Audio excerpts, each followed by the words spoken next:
अर्जुन द्वारका में रुके और रुके तो क्या हुआ कि भगवान कृष्ण के जो पुत्र आदि थे उन्होंने एक संत से मजाक कर लिया। देखो, संत के पास जाकर, महापुरुष के पास जाकर व्यर्थ की बात नहीं करनी चाहिए। अब वो जो उनके पुत्र थे उन्होंने सोचा कि चलो इन बाबा की परीक्षा लेते हैं, ये कितने विद्वान हैं, देखते हैं कितने विद्वान हैं। अब महाराज परीक्षा लेने के लिए क्या किया कि एक को साड़ी पहना दी और एक तकिया लगा दिया और दुर्वासा मुनि से जाके बोले कि महाराज बताओ इनके पेट में लड़का है या लड़की है।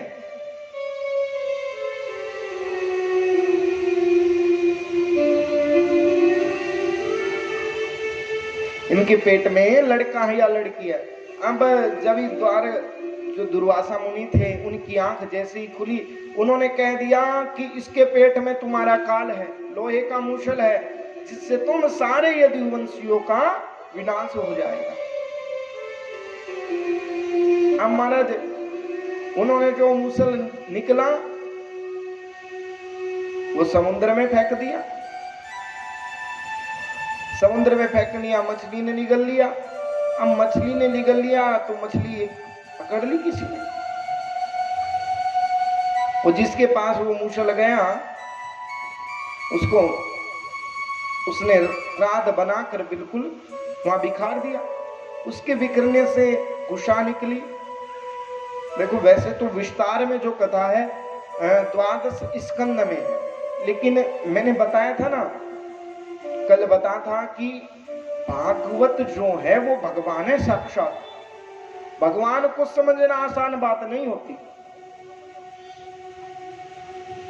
भगवान को समझना आसान बात नहीं है।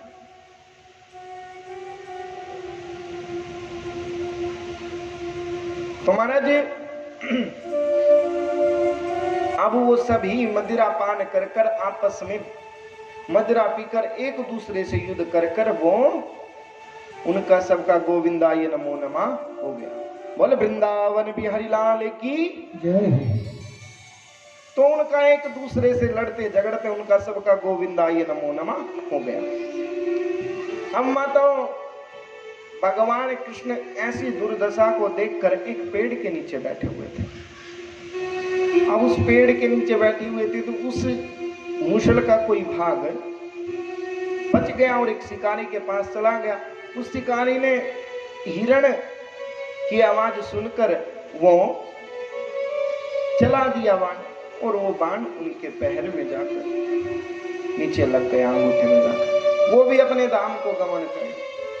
अब अर्जुन को पता चला कि श्री भगवान भी इस धराधाम को छोड़कर चले गए। तो महाराज अर्जुन इधर से उधर विचलित होता हुआ हस्तिनापुर पहुंचा। अब हस्तिनापुर पहुंचा तो हस्तिनापुर पहुंचने के बाद महाराज जब उन्होंने उनका मुख देखा अर्जुन का, युधिष्ठिर ने बोला, हे अर्जुन कवचित्तस्य, कि तुम्हें क्या चिंता भैया,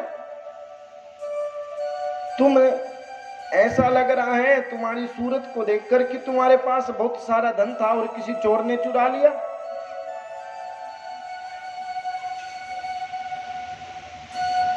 या किसी पराई स्त्री से तुमने गमन किया, या जो तुम्हारे सर्वस्व थे वो तुम्हें छोड़कर चले गए। इतनी बात सुनते ही अर्जुन की आंखों से अश्रुत धारा बहने लगी। अश्रुत धारा बहने लगी तो तभी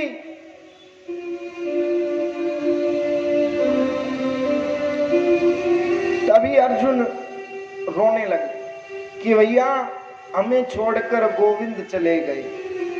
अब यही बात मां कुंती सुन रही थी। इतनी बात सुनकर मां कुंती धड़ाम करी और गोविंदाय नमो नमः हो गया कि जब वो ही नहीं तो हमारे जीने की तमन्ना क्या, जब वो नहीं तो हमारे जीने की तमन्ना क्या। मौत तो उस चीज का इंतजार कर रही थी कि दर्शन कब होगा वो सच्चा भक्त था भगवान का। उनको जिंदगी और मौत की प्रेरणा नहीं थी, क्योंकि कभी मीरा ने जिंदगी निहारी नहीं, कभी मीरा ने संसार निहारा नहीं। सुपंका चली दुनिया की तरह, नकटी को नकटी सुमर हो गई। कभी मीरा ने संसार को नहीं निहारा, बस वो यही गाती फिरती रहे, मेरे तो गिरधर गोपाल दूसरा ना कोई।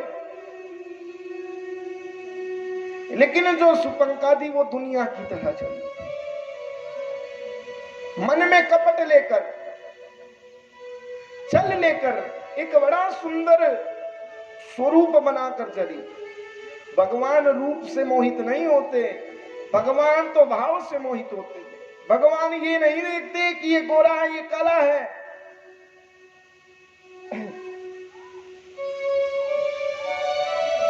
भगवान ये भी नहीं देखते कि ये ऊंचा है या नीचा है। भगवान अगर देखते हैं तो बस एक ही चीज देखते हैं कि ये मेरी भक्ति कितना करता है, मेरे से प्रेम कितना करता है।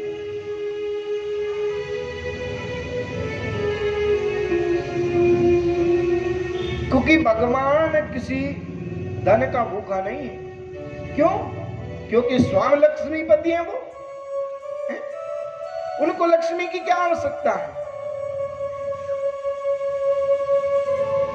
तो माताओं, ये बात जब कुंती मां ने सुनी तो वो धड़ाम से गिर पड़ी और अपनी जीवन लीला को समाप्त कर दी।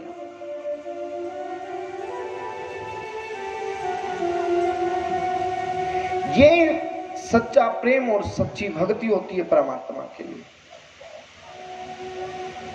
कोई जीता था जीने के लिए, कोई जीता था उसके दर्शन के लिए। हम तो जीते हैं बस उस दीदार के लिए जिस दीदार में गोविंद बसे हो तुम। ऐसी प्रेरणा से कुंती मां जी रही थी। जब ये खबर सुनी कि गोविंद नहीं रहे तो अपनी जीवन लीला समाप्त कर दी। अब महाराज जी, पांडव थे जो